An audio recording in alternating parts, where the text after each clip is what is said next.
Everyone, ಇದು news 18 ಕನ್ನಡದ digital content. ನಾನು ಶರ್ಮಿತಾ ಶೆಟ್ಟಿ. ಈ ಹಿಂದಿನಿಂದು ನಮ್ಮ ಲೈಫ್ ಸ್ಟೈಲಲ್ಲಿ ಒಂದು ಟೈಮ್ ಲೈನ್ ಅಂತ ನಡ್ಕೊಂಡು ಬಂದಿದೆ. ಅಂದರೆ ಇಂತಿಷ್ಟು ವಯಸ್ಸಿಗೆ ಮದುವೆ ಆಗಬೇಕು, ಇಂತಿಷ್ಟು ವಯಸ್ಸಿಗೆ ಮಕ್ಕಳನ್ನ ಇರಬೇಕು, ಅದೊಂಥರ ನಡ್ಕೊಂಡು ಬಂದ್ಬಿಟ್ಟಿದೆ. ಅದೇ ರೀತಿ ಒಂದು ಪದ್ಧತಿ ಥರ.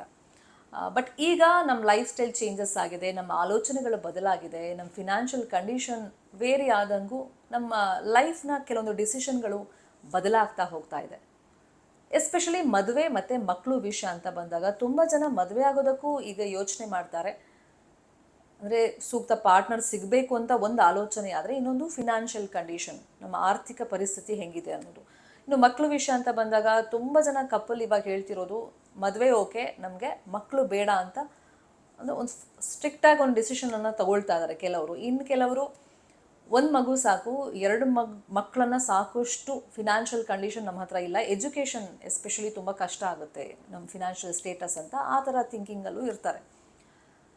ಇತ್ತೀಚೆಗೆ ಬಾಲಿವುಡ್ ನಟಿ ಕೃತಿ ಸನೋನ್ ಒಂದು ಸ್ಟೇಟ್ಮೆಂಟನ್ನು ಈ ವಿಷಯವಾಗಿ ಕೊಟ್ಟಿದ್ದಾರೆ. ಅದು ಬಹಳ ಚರ್ಚೆಗೆ ಗ್ರಾಸವಾಗಿದೆ. ಅವ್ರು ಕೊಟ್ಟಿರುವಂಥ ಸ್ಟೇಟ್ಮೆಂಟ್ ಏನು ಇಂಟರ್ವ್ಯೂನಲ್ಲಿ? ಹಾಗಾದರೆ 35 ವರ್ಷದ ಕೃತಿ ಸನೋನ್ ಸದ್ಯಕ್ಕೆ ಮದುವೆ ಆಲೋಚನೆ ಬಗ್ಗೆ ಹೇಳ್ಕೊಂಡಿದ್ದಾರೆ. ಅಂದರೆ ಸೂಕ್ತ ಲೈಫ್ ಪಾರ್ಟ್ನರ್ ಸಿಗಬೇಕು, ಆಮೇಲೆ ಮದುವೆ ಆಲೋಚನೆ. ಸದ್ಯಕ್ಕಂತೂ ಮದುವೆ ಆಲೋಚನೆ ನನ್ನ ತಲೆಯಲ್ಲಿಲ್ಲ.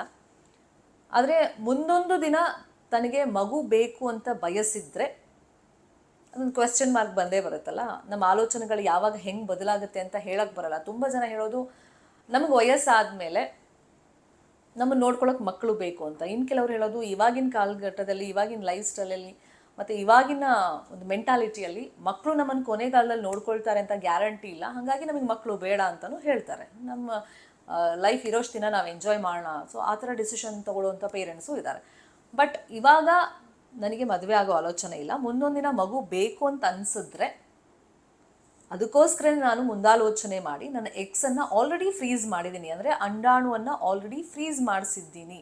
ಇದು ಎಲ್ರಿಗೂ ಅಫೋರ್ಡ್ ಮಾಡೋಕ್ಕಾಗಲ್ಲ ಫಿನಾನ್ಷಿಯಲಿ, ಬಟ್ ನನಗಾಗಿದೆ, ಹಾಗಾಗಿ ನಾನು ಮಾಡ್ಕೊಂಡಿದ್ದೀನಿ ಅಂಥೇಳಿ ಕೃತಿ ಹೇಳಿದ್ದಾರೆ. ಅಂದರೆ ತನ್ನ ಬಯಾಲಜಿಕಲ್ ಕ್ಲಾಕ್ ಬಗ್ಗೆ ಆಕೆ ಹೇಳ್ಕೊಂಡಿರೋದು ಈಗ ಚರ್ಚೆಗೆ ಗ್ರಾಸವಾಗಿದೆ. ಅಂದರೆ ಇದು ಯಾವಾಗ ಅವ್ರು ಮಾಡ್ಕೊಂಡಿದ್ದೀನಿ ಅಂತಲೂ ಹೇಳಿದ್ದಾರೆ. ಈ ಹಿಂದೆ 2021ರಲ್ಲೇ ಆ ಪ್ರೊಸೀಜರ್ಗೆ ತಾನು ಒಳಗಾಗಿದೆ, ಬಟ್ ಈಗ ಅದನ್ನು ನಾನು ಓಪನ್ ಅಪ್ ಆಗಿ ಹೇಳ್ಕೊಳ್ತಾ ಇದ್ದೀನಿ ಅಂತ ಹೇಳ್ಕೊಂಡಿದ್ದಾರೆ.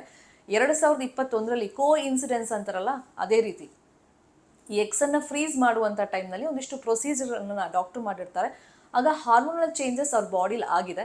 ಅಂದರೆ ವೆಯ್ಟ್ ಗೇನ್ ಆಗಿದ್ದಾರೆ, ಮೂಡ್ ಸ್ವಿಂಗ್ಸ್ ಆಗಿದೆ. ಅಂದರೆ ಪ್ರೆಗ್ನೆನ್ಸಿಲಿ ಯಾವ ಚೇಂಜಸ್ ಆಗುತ್ತೆ ಫಿಸಿಕಲಿ ಮತ್ತು ಮೆಂಟಲಿ, ಆ ಎಲ್ಲ ಎಕ್ಸ್ಪೀರಿಯನ್ಸನ್ನು ಕೃತಿ ಮಾಡಿದ್ದೀನಿ ಅಂತ ಹೇಳ್ಕೊಂಡಿದ್ದಾರೆ. ಜೊತೆಗೆ 2 ತಿಂಗಳು ಆಕೆ ಯಾವ ಸಿನಿಮಾ ಶೂಟಿಂಗಿಗೂ ಅಟೆಂಡ್ ಮಾಡಿಲ್ಲ. ಆ ಟೈಮ್ನಲ್ಲಿ ಒಂದಿಷ್ಟು ಬದಲಾವಣೆಗಳು ತನ್ನಲ್ಲಿ ಆಗಿತ್ತು ಅಂತ ಹೇಳ್ಕೊಂಡಿದ್ದಾರೆ.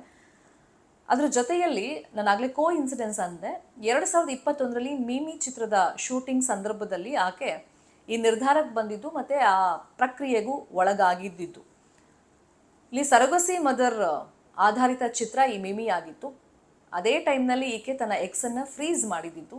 ಆ ಎಕ್ಸ್ಪೀರಿಯನ್ಸನ್ನು ಇವಾಗ ಕೃತಿ ಹೇಳ್ಕೊಂಡಿದ್ದಾರೆ. ಮತ್ತು ತುಂಬ ಜನರ ಹತ್ರ ಆಕೆ ಚರ್ಚೆಯನ್ನು ಮಾಡಿದ್ದಾರೆ. ಅಂದರೆ ತಮ್ಮ ಕ್ಲೋಸ್ ಸರ್ಕಲ್ ಏನಿದೆ ಅವ್ರ ಹತ್ರ ಕೇಳಿದಾಗ ಇಂಥದ್ದು ನಿರ್ಧಾರ ನಾನು ಮಾಡಿದ್ದೀನಿ, ಇವಾಗ ಮದುವೆ ಬೇಡ ಅಂತಂದ್ರು, ಮುಂದೆ ಒಂದಿನ ಯಾವಾಗಲೂ ನನಗೆ ಮಗು ಬೇಕು ಅಂತ ಅನಿಸಿದ್ರೆ, ಬಹುಶಃ ಅದು ವಯಸ್ಸಾದ್ಮೇಲೆ ಸಾಧ್ಯವಾಗದೇ ಇದ್ದರೆ ಏನು ಮಾಡೋದು ಅಂತ ಯೋಚನೆಗಳು ಬಂದಾಗ ಈ ಐಡಿಯಾ ತುಂಬ ಜನ ನನಗೆ ಕೊಟ್ಟು, ನಿನ್ನ ಆಲೋಚನೆ ಚೆನ್ನಾಗಿದೆ ಅಂತಲೂ ಹೇಳಿದ್ರು. ಸೊ ಅದನ್ನು ಫರ್ದರ್ ಕಂಟಿನ್ಯೂ ಮಾಡಬೇಕಾದ್ರೆ ಒಂದು ಆತ್ಮವಿಶ್ವಾಸನೂ ಬೇಕಲ್ಲ ಆ ಬಯಾಲಜಿಕಲ್ ಕ್ಲಾಕ್ ಬಗ್ಗೆ. ಸೊ ಅದಕ್ಕೆ ಆತ್ಮವಿಶ್ವಾಸನ ನನ್ನ ಫ್ರೆಂಡ್ಸ್ ನನಗೆ ತುಂಬಿದ್ರು. ನೀನೇ ಒಂದು ಬೆಸ್ಟ್ ಗಿಫ್ಟನ್ನು ಕೊಟ್ಕೊಳ್ಳೋದಕ್ಕೆ ಇದೊಂದು ಬೆಸ್ಟ್ ಡಿಸಿಷನ್ ಅಂತ ಹೇಳಿದ್ರು. ಹಾಗಾಗಿ ನಾನು ಇದರಲ್ಲಿ ಮುಂದುವರೆದೆ ಅಂತಲೂ ಆಕೆ ಹೇಳ್ಕೊಂಡಿದ್ದಾರೆ. ಸೊ ಕೃತಿ ಅವರ ಸ್ಟೇಟ್ಮೆಂಟ್ ಬಗ್ಗೆ ಮತ್ತು ಅವರ ಬಯಾಲಜಿಕಲ್ ಕ್ಲಾಕ್ ಅಥವಾ ಈ ನಿರ್ಧಾರದ ಬಗ್ಗೆ ನಿಮ್ಗೆ ಏನು ಅನಿಸ್ತು ಅಂಥೇಳಿ ಕಮೆಂಟ್ ಮುಖೇನ ತಿಳಿಸಿ. ನ್ಯೂಸ್ 18 ಕನ್ನಡ ನಾವೆಲ್ಲ ಡಿಜಿಟಲ್ ಮೀಡಿಯಾ ಪ್ಲಾಟ್ಫಾರ್ಮ್ನಲ್ಲೂ ಲಭ್ಯವಿದ್ದೀವಿ. ನಮ್ಮನ್ನು ಫಾಲೋ ಮಾಡಿ, ಸಬ್ಸ್ಕ್ರೈಬ್ ಮಾಡಿ. Thank you so much. ನಿರ್ಭೀತ, ನಿಷ್ಪಕ್ಷಪಾತ, ವಿಶ್ವಾಸಾರ್ಹ ಸುದ್ದಿಗಳಿಗೆ ಮತ್ತೊಂದು ಹೆಸರಾಗಿರುವಂಥ ನ್ಯೂಸ್ 18 ಕನ್ನಡ ಈಗ ಆ್ಯಪ್ನಲ್ಲೂ ಲಭ್ಯವಿದೆ.